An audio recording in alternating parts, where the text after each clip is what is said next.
God bless you all. Thank you.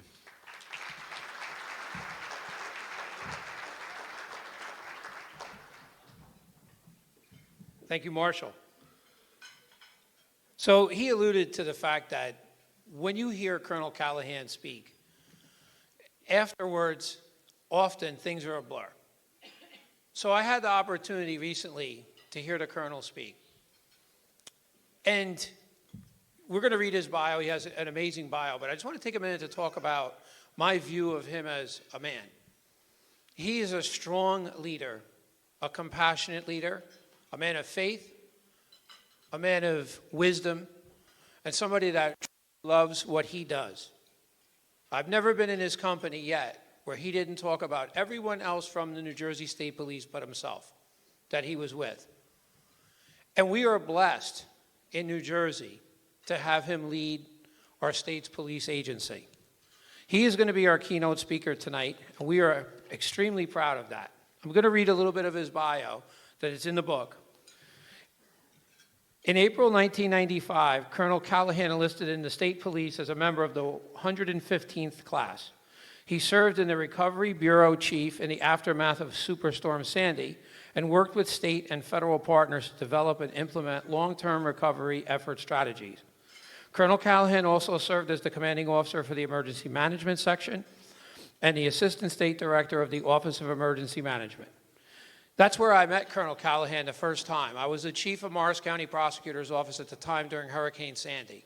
And Jeff Paul and I were holed up in the bunker up in Morris County. And Colonel Callahan was really our link to the outside for information, for equipment, and for supplies. And I remember him vividly from then. Most recently, he served as the Deputy Superintendent of Operations, supervising and directing the operational activities of 1,800 enlisted members assigned to the field operations, as well as the operational duties and responsibilities of the Traffic and Public Safety Office, Victim Services Unit, Fatal Accident Investigation Unit, Highway Traffic Safety Unit, Criminal Investigation Offices within field operation. Colonel Callahan earned his Bachelor of Arts degree from Villanova University and a Master's of Administrative Science from Fairleigh Dickinson University. Colonel Callahan is proudly the son of a retired state police major, Mick Callahan, who served as Division Staff Section Commanding Officer under Colonel Clinton Pagano. I'm honored and privileged to introduce our Superintendent of the New Jersey State Police, Colonel Patrick Callahan.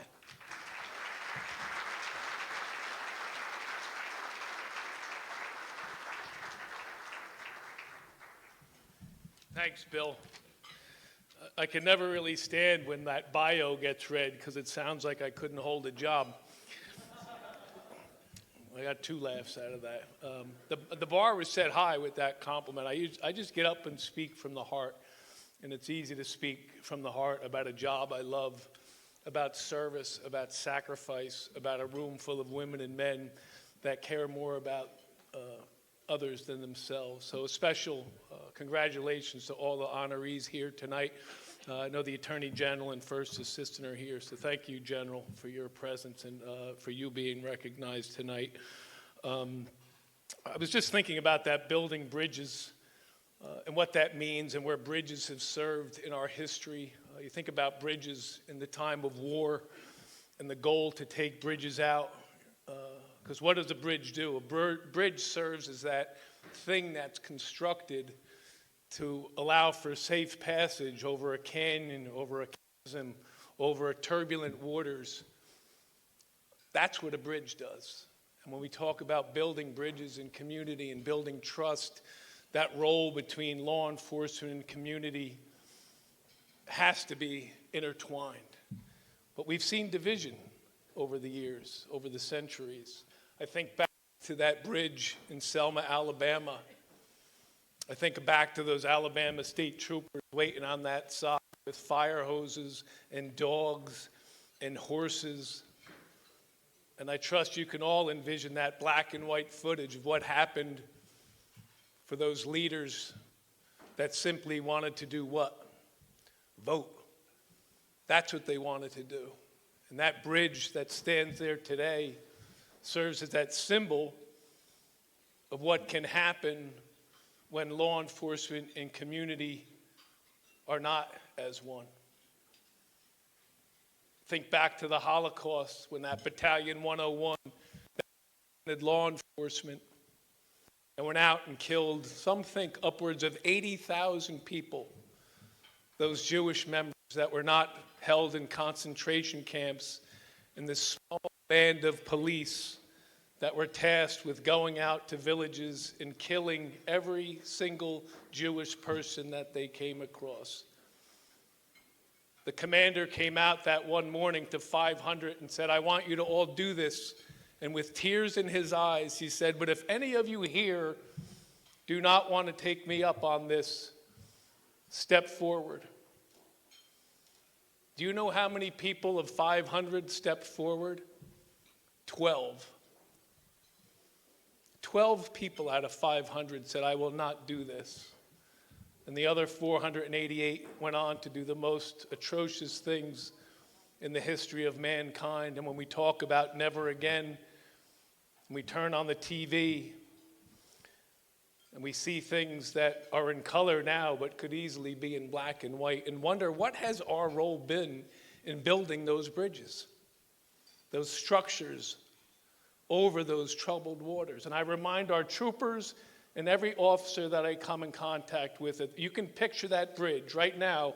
That George Washington Bridge is not too far from us. Thousands and thousands of rivets in that bridge. And I ask the troopers to envision themselves as a rivet in that bridge.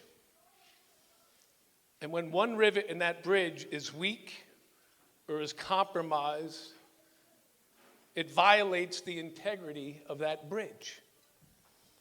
So envision that one or two rivets on those beams now being rusted and corroded and not doing their job and not holding up their weight or their end of the bargain.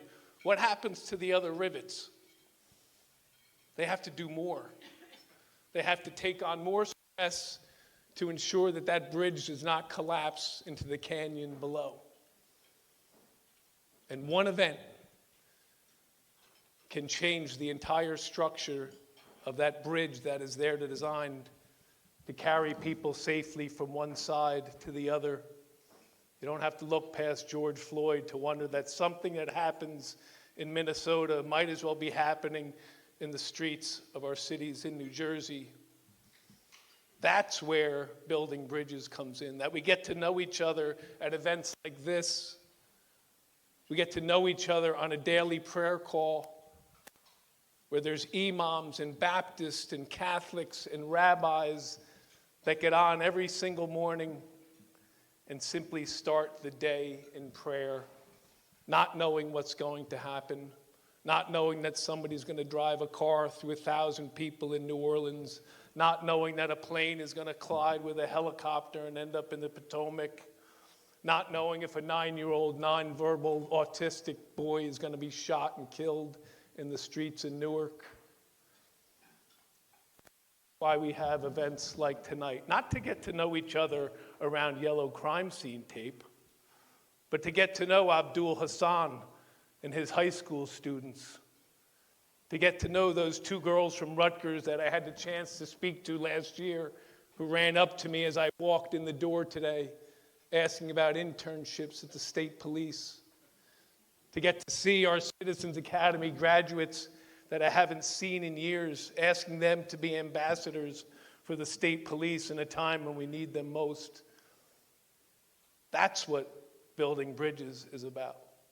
And not a perfect organization, and not perfect by any stretch, as you well know. But our first colonel said it best: the prevention of crime is of more important than the punishment of criminals. He signed that on December 5th, 1921. I'll say it again, and I always do. The prevention of crime is of greater importance than the punishment of criminals. 104 years ago, he wrote that. So on this night, when we talk about peace, and we're talking about building bridges of trust, I ask each and every one of you, even beyond those in law enforcement, to envision yourself as a rivet in that bridge. And what can we all do collectively to ensure the structure and the integrity of that bridge? Because if one of us fails, the whole bridge can come down. That's not going to happen. Because I see in the faces and the smiles and the genuine compassion of those people in this room, that type of love and compassion is more contagious than hate and division. I can assure you of that. I'm honored to be a part of that.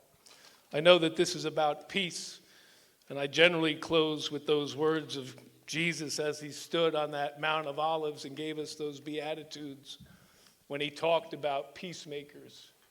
He talked about those in law enforcement to go be with the most marginalized, those that would be willing to leave the 99 to go find the one. And he simply said, "Blessed are the peacemakers, for they shall be called the children of God." That's a complete honor to be considered a child of God, and I'm certainly honored to call myself a Jersey Trooper. God bless each and every one of you.